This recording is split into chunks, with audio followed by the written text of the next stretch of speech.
Yo, what's up, Alliance? Nothing fancy today. We're just hopping on the desktop and everything like that. I figure I could get a webcam eventually, but I don't know if you guys are going to look at this ugly mug here. It might ruin some days like that. But yeah, what's going on? I was catching up on the Apollyon videos. I had to I had to laugh at the ending of those, just because it's like, get in this fight with this dude at this other dude's place, take over his thing, and there's this powerful guy standing there. He's like, no, he could have been like, yo, you're kind of like messing with the vibe here or something like that. No, he walks up and is like, hey man, you ever want some work? Yeah, hit me up.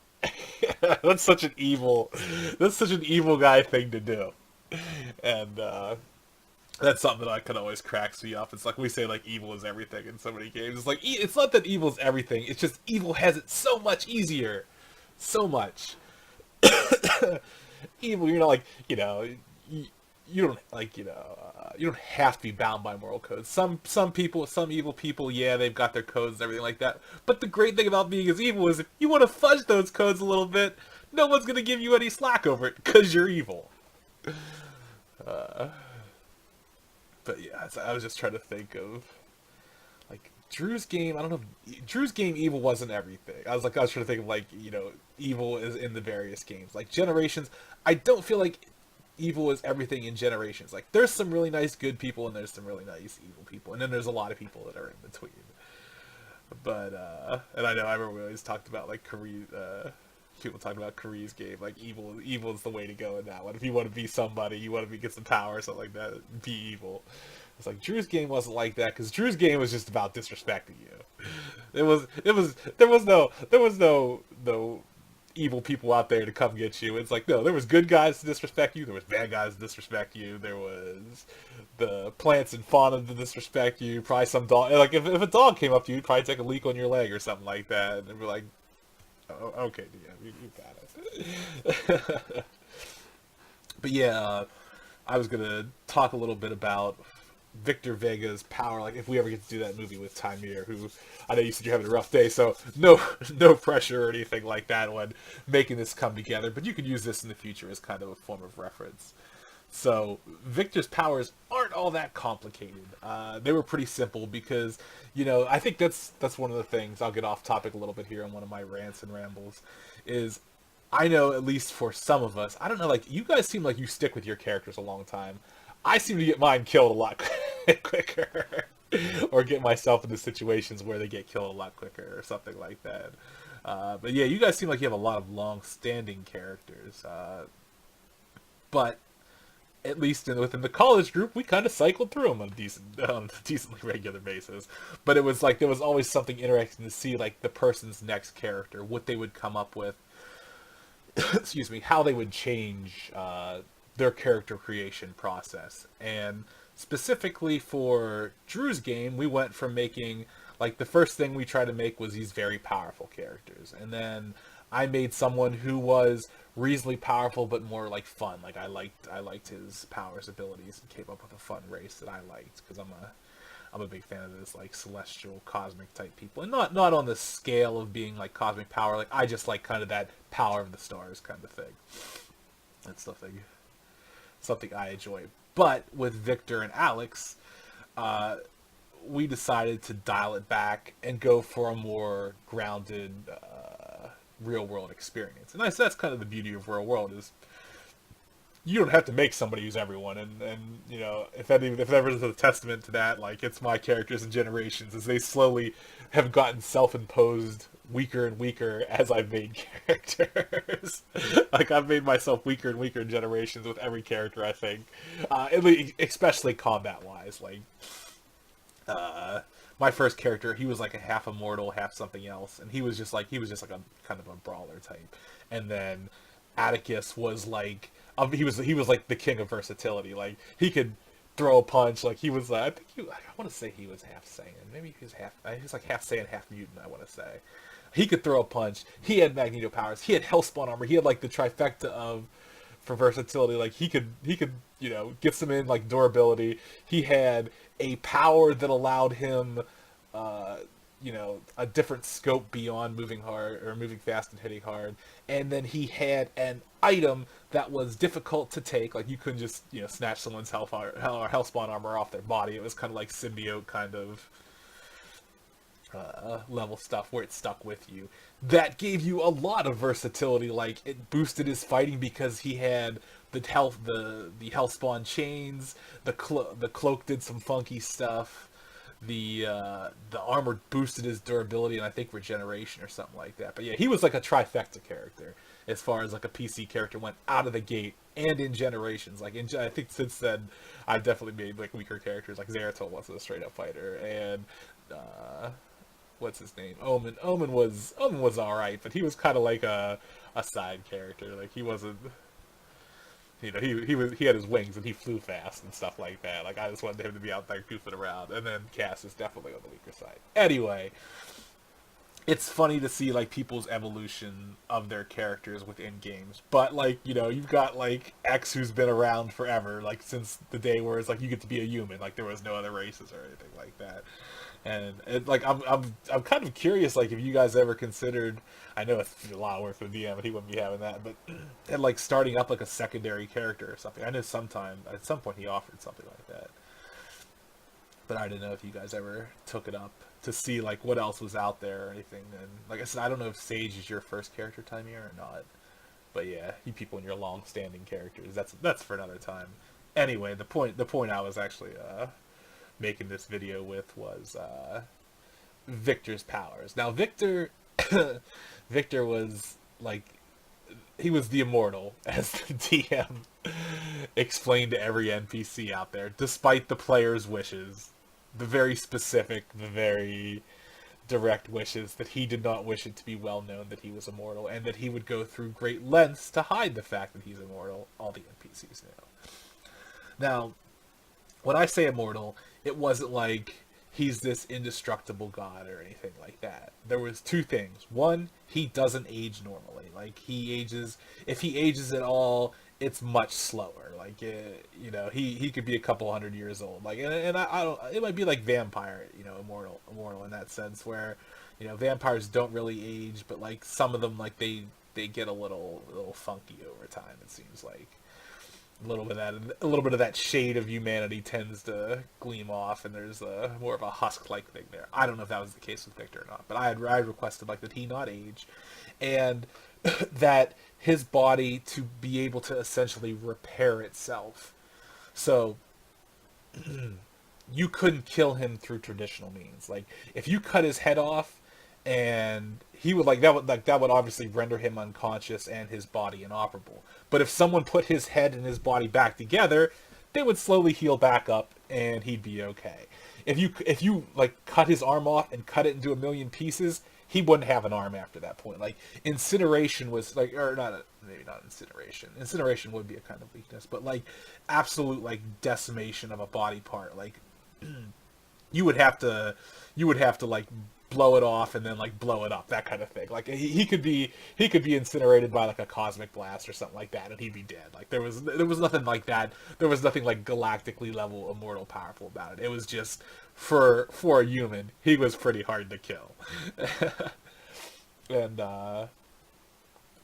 yeah, that was kind of like because like I said, we were like, whoa, I don't want to go too powerful, DM. We attracted some powerful people out there. We're like, oh, Victor the Immortal, fight me in a battle to the death that will destroy this planet. No, I don't want that. I just want a guy who's pretty tough to kill, who doesn't die to traditional means. He doesn't have like some big weakness like vampires where, you give him some sunlight or some garlic or a host of other things or cut their head off. No, you can cut Victor's head off as long as someone else is there to put his head back on his body when they bury him. He'll wake up. I don't think, I don't know, I don't remember exactly what it was with drowning and, like, suffocation or anything like that. I think it was just one of those ones where if he drowned, like, he would just be rendered unconscious, and someone would have to, like, pull him out of the water or something like that, and when they did, and he could breathe again, then he could jumpstart himself back up. And the same with suffocation, like, like anything. Basically, it was anything that didn't like directly destroy his body, like kind of to like blast it to pieces kind of thing. and I think his only secondary power was the ability to freely manipulate his pain receptors, so that he could keep a clear head whenever people were inevitably screwing him over. Which, as we saw in game, people inevitably screwed him over, and they tortured him. They tortured him as if he was immortal. I remember specifically, it upset me that they were torturing Alex one way, and they were just all in on Victor. And I was like, it's almost like the NPCs knew that they couldn't kill him or couldn't hurt him. And I was like, DM, come on, this is nonsense. I didn't tell the DM this is nonsense. I just grinned and bear it, and then would complain to Sean and after the fact, like, did you see that? This is nonsense, man. I specifically asked for it. But yeah, like, that was, like, his powers were pretty simple. Like, so as far as adapting them to how you would want to do it, of course, like, it's all left up to the DM at the end of the day. But as far as personalities go, like, Victor was a thrill seeker. Like, that was kind of our thing, was each of our characters had their, like, large vices. Like, I want to say Alex's was gambling and women, whereas, like, Victor's was substances. Like, he was always chasing a high. And because he couldn't die, he would regularly OD himself and then, like, be basically, like, heart stopped dead and then, like, wake up the next morning. So, like, I think he probably woke up in a couple morgues here and there just because, like, he passed out dead. Sorry, like, not passed out, like, OD'd to the point where he pretty much killed himself and, came to the next morning. And I think that was kind of the thing, is, like, there was a period where his body would basically reset and kind of, like, jumpstart itself. But, like, yeah, he could be knocked unconscious or render himself unconscious and stuff like that. But yeah, as far as personalities goes, like, that was kind of his, like, driving force. And he was a very gruff, stuck in his ways kind of person, where I mean, I guess he was not, like, necessarily stuck, but, like, he liked things his own way. Like, he was very much his own person in that if you're gonna, like, be with me or, like, live with me or be around me or anything like that, like, we're not gonna have any of this nonsense. And, like, Alex was kind of the nonsense type person. Like, Alex wasn't, like, goofy, but, like, there was the story I always remember is him having one of his women over, and she, like, got up the next morning to cook him breakfast, but she used, like, one of Victor's favorite, like, his favorite pans, and, like, he had it seasoned just so, and like, she ruined it. Like, she absolutely ruined it. And Alex was upset because the one night stand was there the next morning, and Victor was upset that she ruined his nice pan. And they had one of those meandering conversations where they were both airing their grievances over the situation, and they would occasionally cross over. And it's like, it's like, yeah, this is your fault though. This is on you, man. You brought her here, and she ruined my stuff. But they had, like I said, they had that fun relationship with each other. Um, yeah, I won't speak too much. I'll let Sean talk about Alex's powers. I know, like I said, he was like a Spider-Man kind of thing, where he had, like, the reflexes. I think he had a danger sense. He was fast, and he had the guns aplenty. But he'll be able to fill in anything else there was there. But yeah, like I said, pretty simple character. So if you ever find yourself in the mood to apply some brain power to the situation, to think something up, I'm sure Sean and I will be around for it, or we can figure something out and go from there. But yeah, that was kind of Victor. Kind of going back to what I say though, it's like, it's always interesting to me to see, like, people's evolutions of their characters. So I'm curious from you guys, like, what do you like again, I know Sean has Haiku in Kuri's game, and he has Nexus in your game, and it's like, these are really old characters, and I, like, don't get me wrong, like, I if I wish I had a character around today, it would probably, the easy answer would probably be Zeratul. Like, Atticus, I think, was my favorite Generations character, because Atticus, like, Magneto is, like, one of my absolute favorite characters across, like, all comics, like, all fantasy kind of stuff. Like, I love the power of magnetism, like, his attitude where he's, against the X-Men, he's against the humans, but he's also with the X-Men. Like, he's like part of, they're his brothers and sisters in a sense, but they don't agree with his viewpoint. Like, I just, like, from personality to powers to everything like that, I liked him as a character. So, like I said, Atticus is one of those people, like, I would love to have him, like, be the long-standing character that I had. Of course, he died from, I think a crew member killed him which I still say that they're the bad guys, despite Curry saying, "Oh yeah, no, the crew like are some like local heroes and stuff like that." There's some thunderstorm going on out there today. Got a little rain and stuff like that. I don't know if you guys heard the crack in the headphones there. But yeah, I'm curious.